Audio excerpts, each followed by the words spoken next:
Bonjour à vous, eh bien je suis très contente aujourd'hui de vous retrouver pour une review et la review que je vous propose aujourd'hui ce sont les chemins de Qumran. Alors c'est un jeu qui est un peu particulier parce qu'il n'est pas du tout finalement comme les jeux dont on a l'habitude parce que déjà il a beaucoup plus de cartes, il a 111 cartes.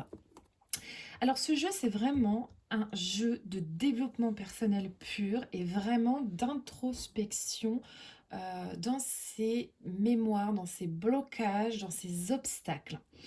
C'est un jeu que personnellement j'apprécie particulièrement, tout simplement parce que c'est un jeu qui travaille dur. C'est pas forcément un jeu qui est fait pour des débutants dans le développement personnel. Moi, je le conseille plus à des personnes voilà, qui ont l'habitude déjà de travailler un petit peu sur eux, ou pour des personnes, quand vous faites un tirage, qui sont prêts aussi à entendre les choses. Clairement, si vous avez quelqu'un de très cartésien en face de vous, ou quand vous faites des tirages, ouais, elle vous dit toujours oui, bon, ça me parle sans me parler, on évite les chemins de Qumran. Les chemins de Qumran, c'est quand même un jeu qui est profond et qui va aller chercher quand même des blessures, des obstacles qui peuvent être parfois aussi un peu lourds. Alors, il se présente déjà dans un gros coffret, donc ça c'est super sympa.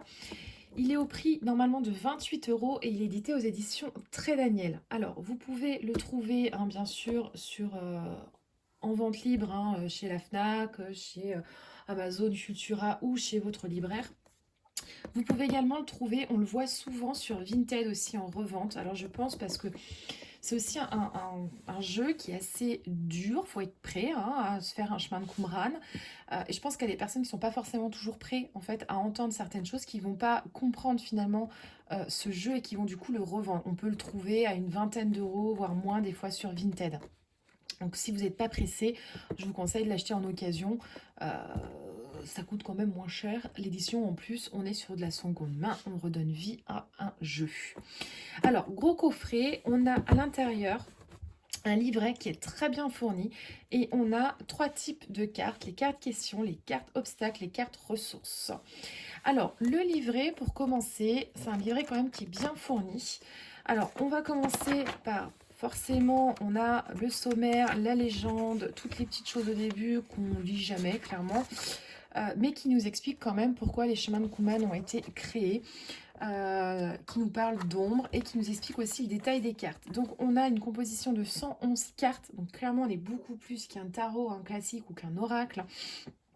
On va avoir en fait 22 cartes questions, 67 cartes obstacles et 22 cartes ressources. Alors il y a carrément beaucoup plus de cartes obstacles, tout simplement en fait parce que l'ombre, elle est complexe. Et quand on va aller chercher le travail de l'ombre, on n'a pas souvent qu'une seule ombre, mais plusieurs obstacles. Et souvent, quand on fait un tirage avec les chemins de Qumran, on va aller chercher du coup des obstacles voilà, qui nous empêchent vraiment d'avancer. C'est pas en prenant un obstacle qu'on va y arriver. C'est en prenant souvent plusieurs. Alors, vous avez ensuite le descriptif de toutes les cartes. Ce qui est vachement sympa, c'est qu'il est en couleur. Ça, c'est top. Alors bon, moi il est surligné sur certaines cartes parce que j'ai travaillé des cartes plus que d'autres. Et c'est parce que c'est un jeu aussi que j'utilise beaucoup, donc bon voilà. Et vous avez ensuite à la fin des tirages, comme dans quasiment hein, tous les jeux, des exemples de tirages. Alors personnellement, moi je m'en sers pas.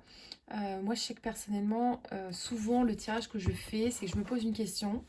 Je vais aller tirer une carte question, je tire souvent deux ou trois cartes obstacles et ensuite je vais terminer par une carte ressource. C'est ma propre manière d'utiliser cet oracle. Après, vous pouvez faire vraiment comme vous voulez. Après, je trouve personnellement que les tirages qui sont dans le bouquin sont longs, souvent, un peu complexes. Je veux dire, voilà, on a quand même des gros tirages. C'est quand même des tirages qui prennent du temps à faire. Alors, quand on a envie de simplement travailler, voilà, sur une problématique, moi, je sais que personnellement, je préfère l'utiliser comme je l'utilise. Maintenant, après, si on veut aller travailler vachement plus profondément sur quelque chose, on peut aller chercher les tirages du bouquin. Alors, on a déjà les premières cartes questions que je vais vous montrer. Donc, comment on utilise les cartes questions? Bah, forcément, quand on fait un tirage, quand on fait une guidance, on part toujours d'une question. Et cette question, elle peut nous renvoyer à une question qui est beaucoup plus fondamentale finalement. Si je pose la question à l'oracle, voilà pourquoi je n'arrive pas à avancer aujourd'hui, je vais tirer une carte question et il va me répondre où se trouve ta réponse. Clairement, c'est que la réponse, elle est sûrement en moi et qu'il faut que j'aille la chercher tout simplement pour avoir la réponse à ma question. Donc les cartes questions, on va avoir qui es-tu? Quel est le sens de ta vie? Es-tu heureux et y a-t-il du plaisir dans ta vie?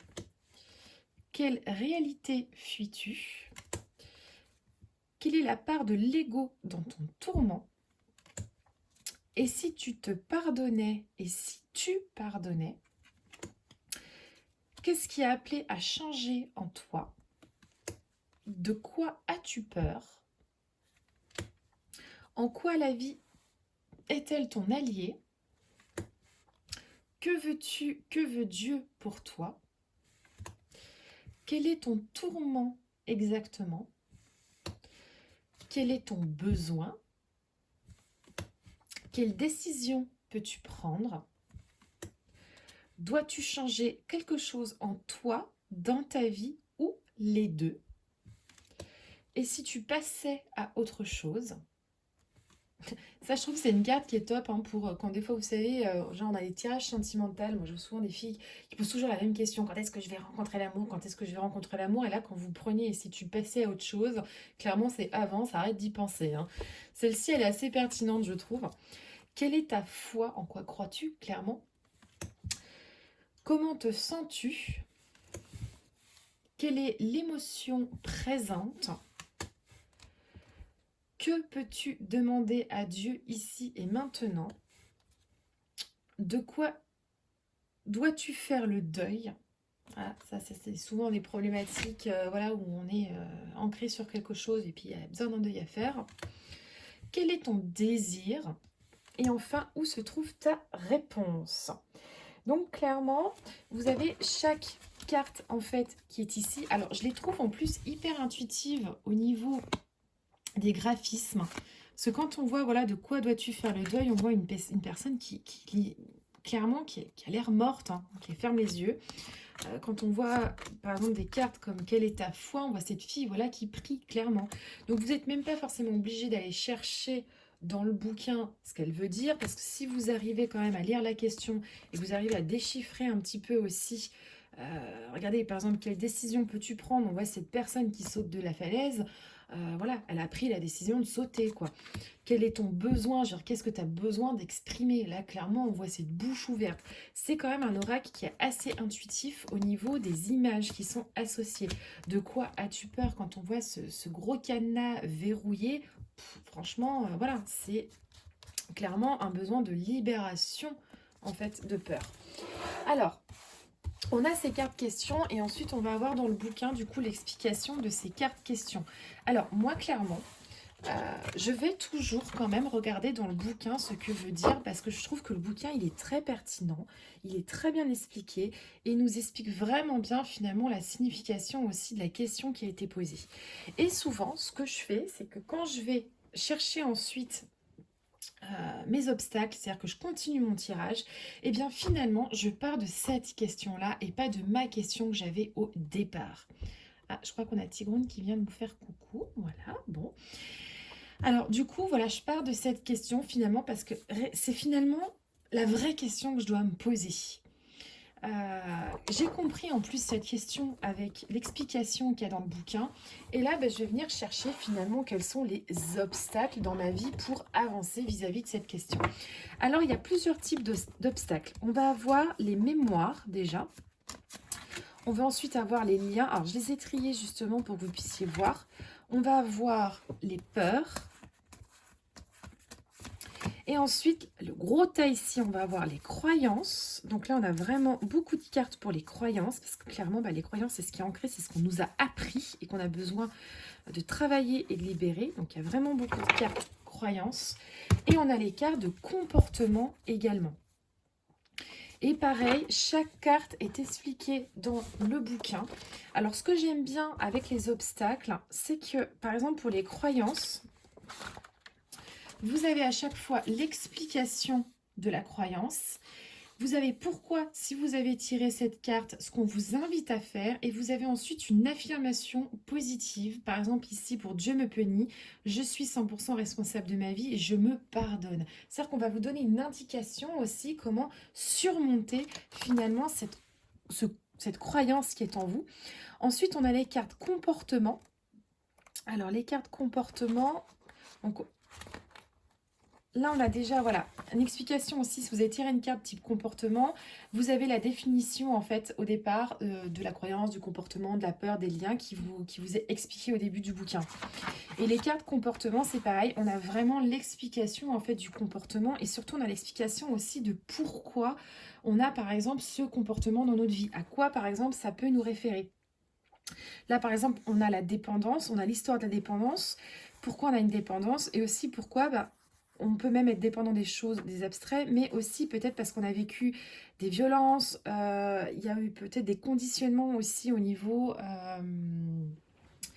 de la famille ou des choses comme ça qui ont créé ce comportement aujourd'hui. Et donc c'est vraiment très très bien expliqué. Et ensuite à la fin pareil, vous avez toujours, si vous avez tiré cette carte, je vous invite à identifier blabla. Et c'est vraiment très très bien expliqué. Vous avez ensuite les cartes des peurs. Donc pareil, vous avez l'explication de la peur. Vous avez aussi le processus qui a peut-être créé cette peur dans votre vie. Et aussi également, si vous avez tiré cette carte, je vous invite à prendre conscience, blablabla, finalement de l'évolution de cette peur. Vous avez les cartes de lien également.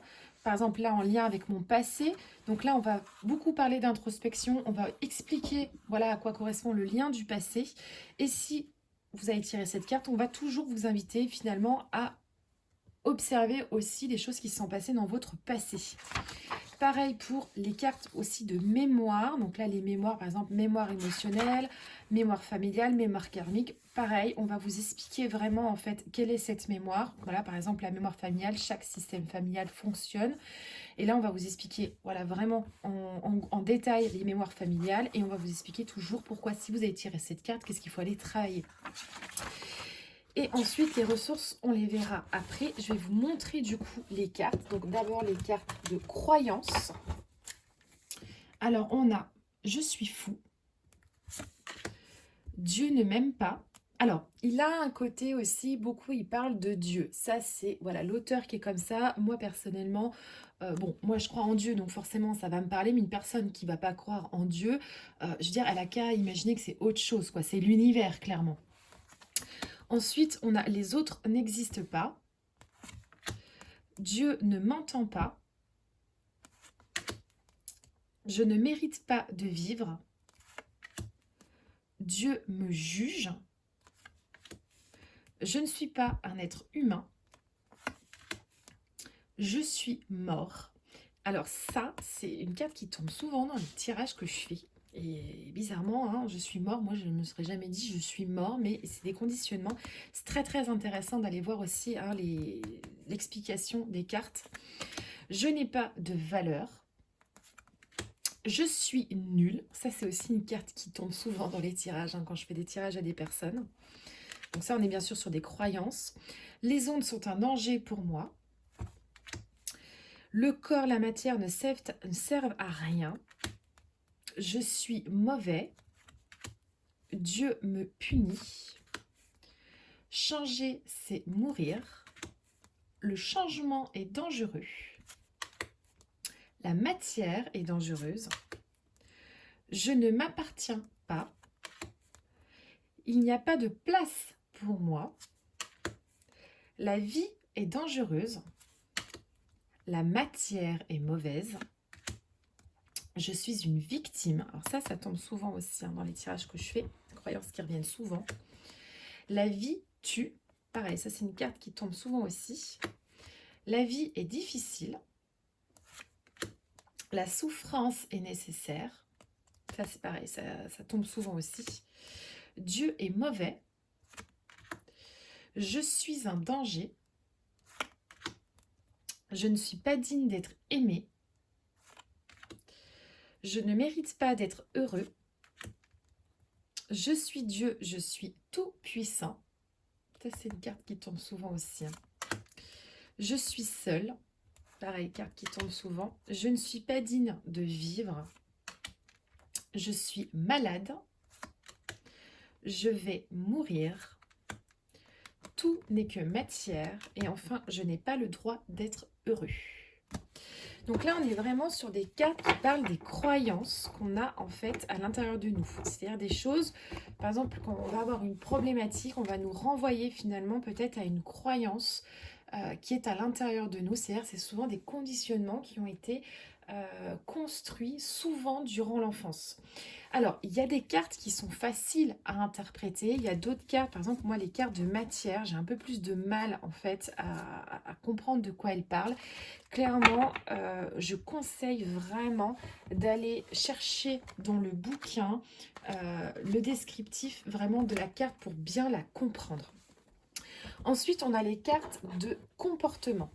Donc là, on a la possession, le conflit intérieur. Ça tombe souvent. Hein. Les gens qui moulinent à 3000, c'est une carte qui tombe souvent. Le déni. Je fais des suppositions. J'ai un comportement où je fais beaucoup de suppositions. Le refus de mes limites. Ça, c'est une carte qui tombe souvent aussi dans mes tirages. Le refus de mes limites. La rébellion. J'ai un comportement un peu rebelle. Comportement de fuite. Je fuis les choses. Et là, on va aller chercher pourquoi. Et justement, ce qui est sympa, c'est que dans le livre, on va vous expliquer aussi pourquoi j'ai ce comportement et qu'est-ce qu'il faut que je fasse pour libérer ça. Comportement de la soumission. Comportement, le manque de confiance. Comportement, la malveillance. Donc, ça peut être envers moi et envers les autres. Pareil, c'est très, très bien expliqué. La gestion de mes émotions. La toute-puissance. Ça, c'est un peu la carte, moi je dis c'est la carte gourou, ça. C'est quand on se prend un peu pour un gourou. Comportement de juge, je me juge un peu trop, clairement. Comportement de dépendance, donc ça peut être des dépendances affectives, mais ça peut être des dépendances aussi à des drogues, de l'alcool, des choses comme ça. Ça, c'est une carte qui est très très bien et très bien expliquée en plus dans le bouquin. Comportement de victime. Comportement, la volonté personnelle. Le mental, alors ça c'est une carte aussi qui tombe beaucoup donc quand je fais des tirages. Voilà, c'est le mental qui prend le dessus. Comportement, la passivité, je suis un peu trop passif. Comportement, le manque de foi, je ne crois pas en moi, je ne crois pas en les autres, j'ai pas la foi. Et comportement, je prends personnellement. Et je dirais même cette carte, c'est je prends tout personnellement, genre je prends tout pour moi, quoi. Alors, les cartes de comportement, c'est pareil, elles sont très très bien expliquées en fait en bouquin. Et ça permet vraiment en fait d'aller chercher une problématique profonde et de se rendre compte des fois que nos questions qu'on se pose, quand vous prenez la carte du mental derrière, vous avez compris que la question que vous vous posez, il faut lâcher le mental, clairement. Ensuite, vous avez les cartes de peur. Donc la peur du changement, ça c'est une carte qui tombe souvent. La peur de la mort.